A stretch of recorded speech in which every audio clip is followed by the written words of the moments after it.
বর্তমান জামানায় যে পরিমাণ আপনার ডিস্ট্রাকশন, মনে হয় যে একটা আমরা মেজের মধ্যে দৌড়াচ্ছি কিন্তু কোনো ফিনিশিং লাইন নেই। এখান থেকে কিভাবে বের হয়ে আসবো? শয়তান যেন একদম চারদিক থেকে আমাদেরকে একদম ঘিরে ধরছে, এরকম একটা অবস্থা।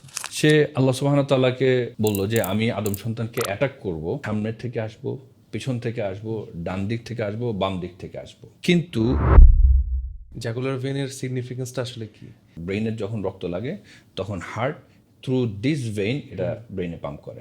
আমরা যারা তরুণ ভাই, আমরা ঠিকমতো রমজানকে কনসিডার করতে পারি না বা আইডেন্টিফাই করতে পারি না।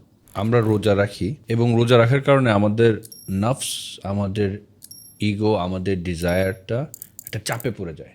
তোমাদের উপর রোজা ফরজ করা হয়েছে, যেটা আমাদের পূর্ববর্তীদের উপরও অর্থাৎ আগের উম্মতদের উপরও এটা ফরজ ছিল।